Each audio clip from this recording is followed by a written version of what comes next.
Rachel Porter Webster was born in Preston and grew up in Worm Creek and Glendale, farming communities.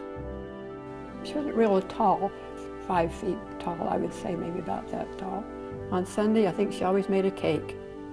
Monday was always wash day. Tuesday, she ironed. I think Wednesday's probably when they had Relief Society. She worked really hard. She was a hard-working lady all the time. I have to tell you one thing Mother always had to do in the winter.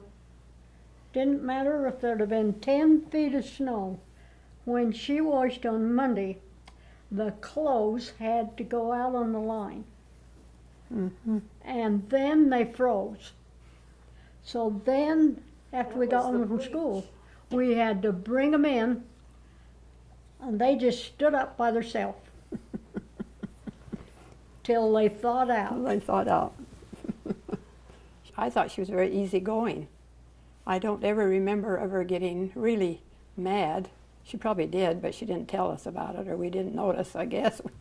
We probably weren't smart enough to know that, maybe, but she got along well with people, and she liked people.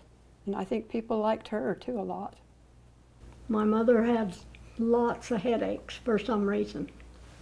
I remember even coming home from school and her still be sitting there by the stove in a long robe with a headache.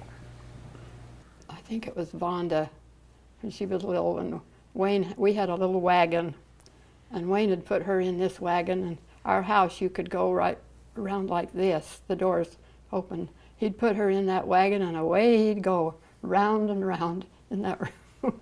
And if she fell out, he'd put her back in and run again with her, you know. We thought that was so funny to do that. Maybe that's what caused Mother to have headaches. Well, it could have been. I'm sure we all caused her. You're responsible for it. I'm sure we all caused a lot of headaches for her. No wonder she had headaches. If I recall, it seems like I'd taken one of her dishpans and slid down the hill in the wintertime and destroyed it. It disturbed her enough that she sent me out to get a willow so she could lick me. But did she do it? I don't think she did. I smiled about it, but when I came in, she couldn't do it.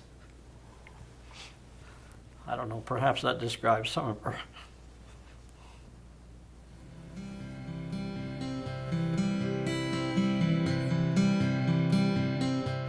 My father, Asa Lot Webster, was born in Franklin, Idaho. He grew up in Franklin and Glendale as a young man. I'd say he's maybe, what, 7 or 8 feet tall, I guess. And he wasn't a big man either, and he never was very heavy at all. But he was a hard worker, and he worked in the church all the time, and he worked on the farm really hard. He really did. He could do anything, I think. He could fix anything on the farm. He did fix lots of equipment on the farm. Even during mealtime, particularly in the summer when we were harvesting crops and so on, it seemed like he was always working, sharpening mower blades or doing something all the time. All the time. I remember that with him. He was never took a rest. Always busy. But he was always very kind and very gentle. He didn't have a lot to say. He was always just kind of stood in the background, you know. Father didn't really know he was going on a mission until just shortly before he left. He was just called, and they did that at that time. And even though he was married, they had one child, their first daughter, who was Gladys, and he served 2 years. One thing he said about his mission, it cost, Grandpa paid $25 a month for him. But I remember reading in that too, he said once in a while he'd get a letter from someone in the ward, and they'd put a dime in it, or maybe they'd put a nickel in it. Oh yeah, we have several of those. Several of those, isn't there? Even 2 cents. Yeah. 12 cents. I mean, just amazing. Like, just amazing. And then there was times when they couldn't get anybody to keep them that night. Yeah. And they'd have no supper, that they had to stay out. There was times like that happened on his mission when he was walking that summer on it.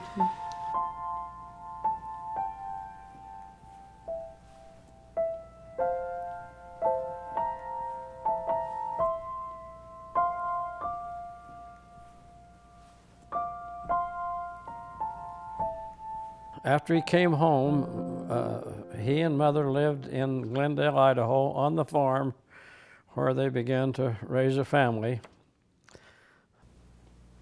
In our family, there was 5 boys and 4 girls. Gladys was the oldest, and then there was Dean, and then there was Eva, and Wayne, and Max, and me, and Vonda, and Valdo, and Carl. And Valdo died, just lived about 1 day and died. So there was 4 of us, 4 girls and 4 boys that lived, you know, quite old. But as the boys got older, they left home, got work, but everybody went to high school, which was not an easy thing in those days, because where we lived on the farm, and they had to rent rooms in town for them to live, to stay during the week. Then Dad would go get them on Friday night and bring them home, and they'd wash the clothes, and Mother'd fix them a lot of food to take back, and then Sunday night he'd take them back again. And he'd do this all the time. When I went to high school, and I wanted to take typing in high school, and I had tried playing the piano, but with the finger gone, it was kind of hard to do that. But my dad said to me, he said, "You can do that." He said, "You go to school and you'll be able to type." And I did learn how to. I would mention here that there was a place known as the Dugway. Maybe it doesn't seem as steep now, but it was steep then, and was treacherous a little bit in the wintertime. We had the team all ready to go and everything loaded. And I hope I can tell this, but he said, "Come around here to the back of the wagon." We went back there, and he had me kneel down. I'm sorry, but we had a prayer. And he not only prayed, but he blessed me that the Lord's protection would go with me. We went in the house and told Mother that he was sending me down with that team. She was not comfortable with that. He said, "I have the best team, and it'll be all right, and the Lord will be with him."